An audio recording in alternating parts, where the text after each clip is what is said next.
concert de solidarité, c'est lundi soir à Narbonne, à l'Arena, pour venir en aide aux sinistrés, tous les sinistrés en fait de l'Aude, hein, le terrible incendie, bien sûr. Nous sommes avec Serge Gélis, qui est à l'initiative de ce grand concert de solidarité qui aura lieu. Bonjour Serge Gélis, patron de l'Indépendant du groupe La Dépêche du Midi. Bonjour Serge. Bonjour Patrick. Bon, donc vous avez eu cette idée de venir en aide aux sinistrés avec ce grand concert, hein? En fait, je ne l'ai pas eu tout seul, puisque l'idée est partie de notre groupe, le groupe La Dépêche, avec ses marques, l'Indépendant, La Dépêche du Midi et Midi Libre. Mais l'Arena de Narbonne, la salle de spectacle avec la ville de Narbonne et l'agglomération de Narbonne a eu la même idée simultanément.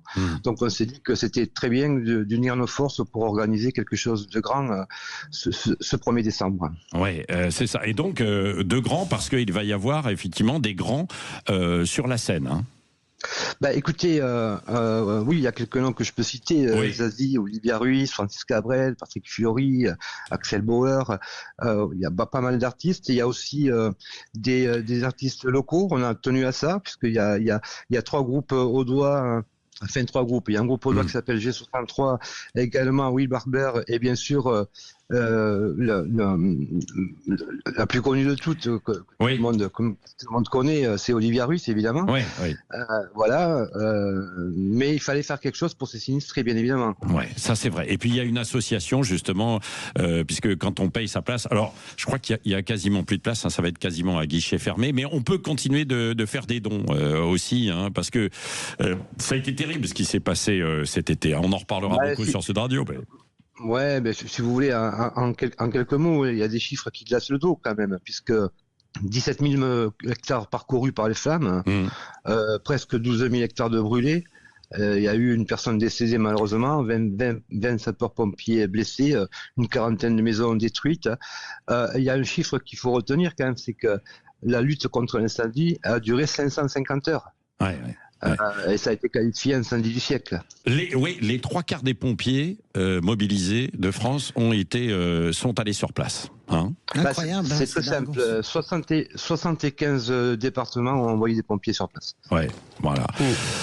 Donc il y a une association, vous allez voir sur notre site, ou vous allez sur l'Indépendant, le site aussi de l'Indépendant et du groupe La Dépêche, pour si vous voulez faire un don. En tout cas, on va s'associer évidemment jusqu'à lundi soir et au-delà. Et on a une pensée évidemment pour toutes ces personnes parce qu'il y en a qui n'ont plus grand chose, plus rien. En plus c'est long avec les assurances, c'est extrêmement compliqué et complexe, et ça ramène à plein de problèmes, hein. Par exemple les viticulteurs qui ont abandonné leurs champs, leurs vignes.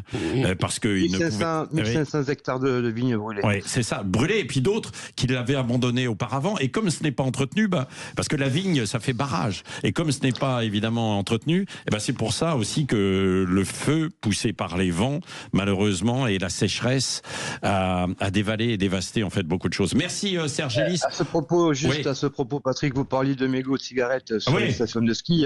Il y a bien plus grave avec les gens qui jettent les mégots de cigarettes par la portière de leur voiture avec une sécheresse avec 40 degrés.